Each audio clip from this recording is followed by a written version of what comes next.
Erin Patterson, big news at the moment as we record this. Was she involved in poisoning close members of her family? We are going to find out a lot about Erin Patterson in this podcast. Welcome to Never a Truer Word, where we look at the words that people choose to use to see if we can find out a little bit more about what is going on with them. And this looks at Erin Patterson at the centre of allegations that she's poisoned close members of her family. There was a meal at Erin's house and 4 people who attended that meal became critically ill. 3 of them have since died. Erin was at the meal and is absolutely fine. Dead are Erin's mother-in-law and father-in-law, that's Gail and Dawn. And Gail's sister, Heather, has died as well. Heather's husband, Ian, is seriously ill in hospital as I record this. And Erin is, under suspicion. She cooked the meal. She provided the mushrooms that seem to have caused the deaths and the illness. So what does Erin have to say? Well, she's given one interview to Australian TV News, and that is the interview that we're going to look at. Look at the words that Erin uses to see if we can find out a little bit more about what is going on. There's a transcript of the interview in the show description here, so if you like to follow along with the words that I'm talking about, you'll find them there. And we're going to look at Erin's interview through the lens of truthful deception and 2 big principles in truthful deception.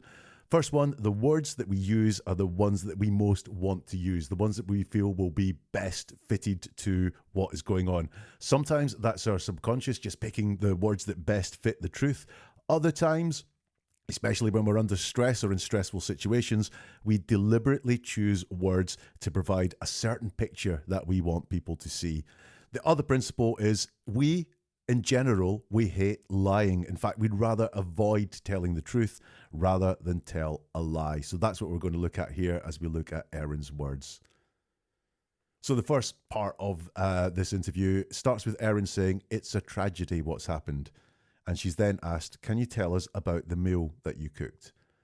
Erin says, "I'm so devastated by what's happened, by the loss of Dawn, and Dawn is still in the hospital, the loss of Ian and Heather and Gail, who are some of the best people I've ever met."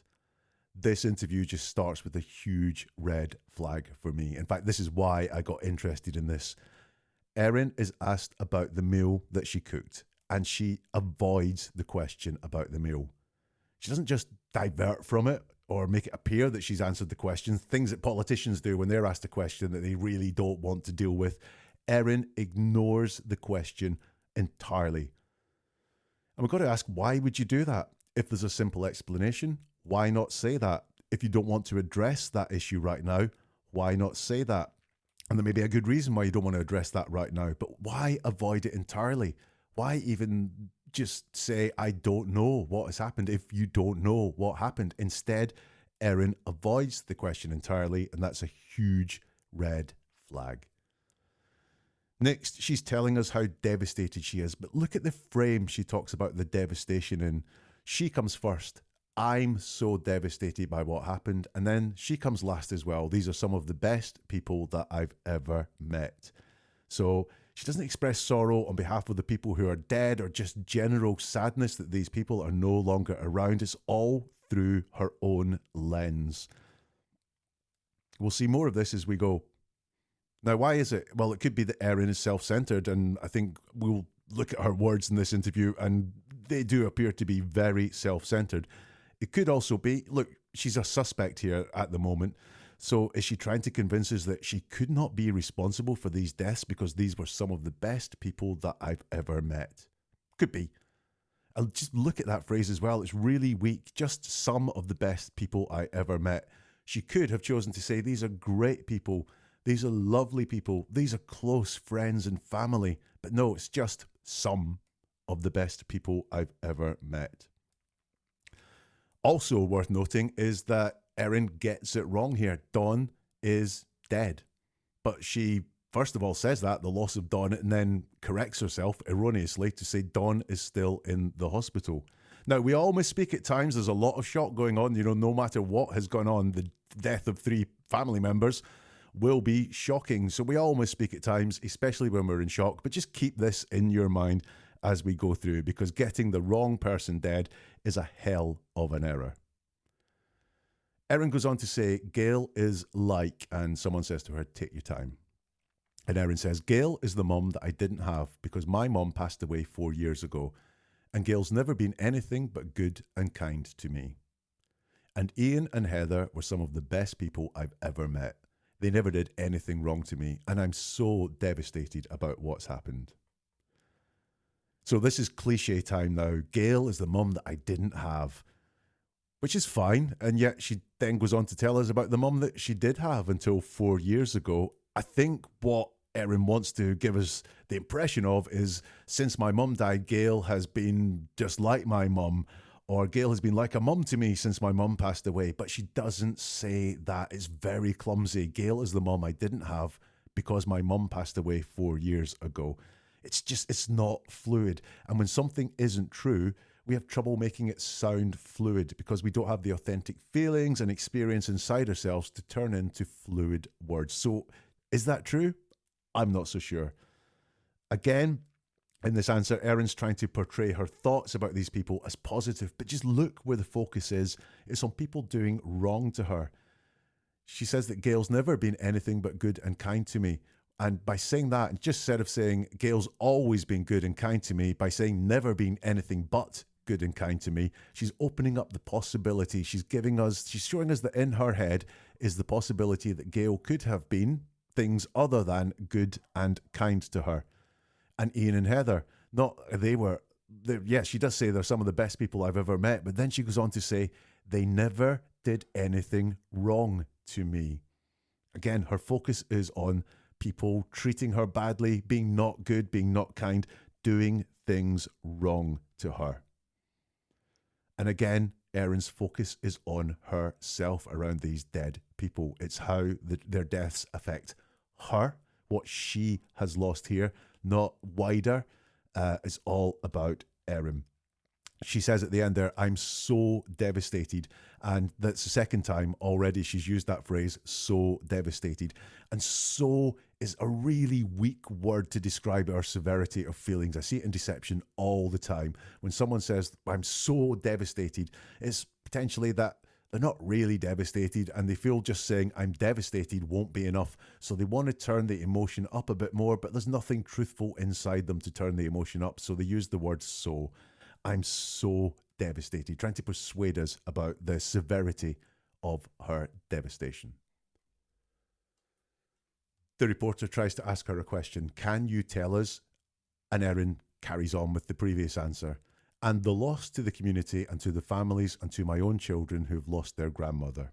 Now, this is a bit better because she tries to widen the loss out to community and to families. But as soon as she's done that, and it's all very brief compared to everything else she's talked about how it affects her, she brings it back into her own world again and to my own children who've lost their grandchildren. I think Erin really is the centre of Erin's world, almost to the exclusion of anything else. Erin's asked next, can you tell us a bit more about the lunch? And her reply is, what I can tell you is that I just can't fathom what has happened. I just can't fathom what has happened. That Ian and Heather have lost their lives and Gail has lost her life and Dawn is still in hospital. And I pray that he pulls through because my children love him. This is the second time she's asked directly about the lunch and she avoids the question about the lunch. Instead, she tells us she can't fathom what's happened. And that's odd because we know what's happened. People became ill after eating that meal. It's fathomable. Something was wrong with that meal. If she wants to say, I don't know how they got poisoned, she could have said that. Or I don't know how they all got poisoned and I didn't. She could have said that. Instead, she just says, I can't fathom what has happened. And what has happened? That's downplaying. People lost their lives. That's what's happened. She's softening these deaths by saying what has happened. Very similar to, you may say someone stole money. The thief may say they took the money, softening the severity.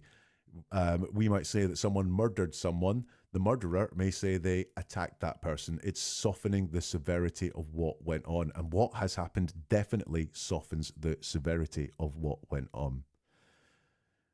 Erin uses the word just. I just can't fathom what has happened. That's to divert our attention in just that very one place that she can't fathom what has happened. She's saying just, this is the only thing going on. I can't fathom what has happened. And again, she makes the same mistake, continuing to make the mistake.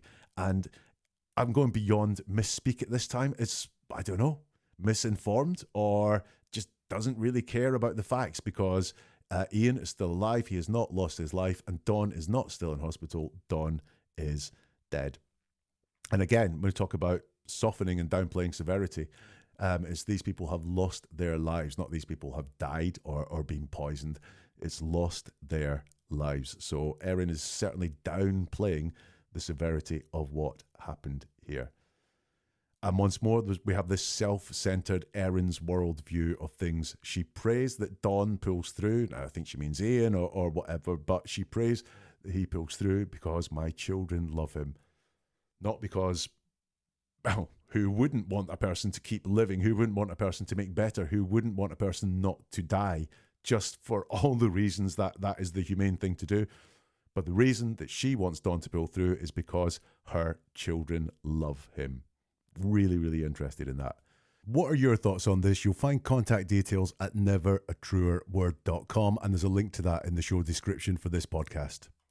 Let's get back to Erin. She's asked, and you must be pretty shaken up by this as well. And she says, I'm devastated. I love them, and I can't believe this has happened. And I'm so sorry that they have lost their lives. I just can't believe it. I just can't believe it. What do I get from this one? Well, she talks about them in the past tense. She doesn't actually talk about them in the past tense. She talks about her feeling in the past tense. I loved them. So she loved them in the past tense. Kind of, I don't love them anymore. Or is this just, again, really not true? Is this Erin trying to get across how much she cared about them, but not really having the words to verbalize that? We all misspeak, especially when someone has recently passed. But she does talk about people in the present tense earlier on in this interview, if you want to go back and check, even though they are dead. So I loved them. Interested. And again, I just can't believe it. I just can't believe it. Very similar to I just can't fathom it. She only wants the focus to be on the fact that she can't believe it, that she can't fathom it. She has no ideas or anything on what happened, which can't be true. You know, there is more to it than that. I'm so sorry they have lost their lives is interesting. We do say, to be fair, I'm sorry for your loss when we had nothing to do with causing that loss. When we're talking to someone who's suffered a bereavement, we do say, I'm sorry for your loss. And this could be that. But I'm so sorry that they have lost their lives. We also say, I'm sorry I spilled your drink when we did cause the drink spilling. I'm sorry I broke your window with my football when we did cause the damage with the football. So I'm very interested in that word choice. I'm so sorry that they have lost their lives. The reporter asks Erin, can you tell us where the mushrooms came from? And Erin's reply is, I just ask you to leave me alone now, please. I just ask you to leave me alone now, please. The third avoidance of a question around the meal, around the mushrooms, around the food. The third red flag around that. All the way through this interview, when she is asked a direct question around the meal, around the mushrooms, she avoids the question. Huge red flag for me. Huge red flag. And like I say, it's always avoidance. Not diversion, not pretending to answer the question, but not really answering the question. It's complete avoidance. Finally, Erin is asked, police say you're a suspect. Do you have anything to say about that? Erin says, yes. I say I didn't do anything. I love them. Present tense note, I love them. And I'm devastated they're gone. And I have hope with every fibre of my being that Dawn pulls through. That's what I have to say. I say I didn't do anything. That's quite interesting. She is asked, what do you have to say? And she says, I say I didn't do anything. Stronger would have been to say, I didn't do anything. But just, I say I didn't do anything. Well, that's only your word. That's not the concrete, what happened in real events in real time. I say I didn't do anything. What is anything? I say I didn't poison these people. I say I didn't cause their deaths. I say that whatever happened was nothing to do with me. No, I didn't do anything. There's distance here from what has happened, and creating this distance from what has happened. And we see that so often, that people soften or create distance from events, serious events that they have been part of. And she talks about being devastated again. Devastated is a word that she uses a lot. Now take that to town. Take that out on its own. Do you have anything to say about that? I'm devastated. I'm devastated that they're gone. That's not an answer to that question, is it? Do you have anything to say about being a suspect? I'm devastated that they're gone. In other words, how can I be a suspect? I'm devastated. And once more, she makes the Dawn mistake. She thinks that Dawn is in hospital, still alive, when Dawn is dead. Wow. So what are my conclusions on Erin Patterson? Look, avoiding food questions 3 times and avoiding them 3 times is a big red flag for me. I want to know why she won't talk about the food at all, why she will not address the meal, the mushrooms at all.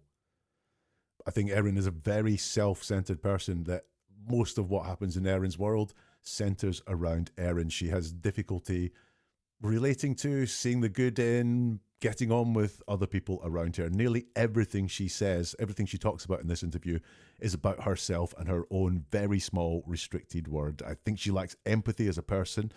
Her wordings around devastations and what these people meant to her don't ring true to me. And she can't get it right who is dead and who is alive. I think that shows that she has real lack of understanding or relating to the world around her. So is there enough in this interview to convince me that Erin Patterson is not complicit in the deaths of these people? No, there's not. I wasn't there. I don't know what happened. Erin says she has nothing to do with it. But I have too many questions around her word choices and the answers that she gave in this interview to be able to go, nah, definitely nothing to see here. What do you think? Let me know. neveratruerword.com is where to find the contact details. You can contact me via email or social media if you like. You'll also find links there to videos and articles and even books so that you can better understand the words that people are using all around you. And we'll see you for another podcast soon from Never a Truer Word.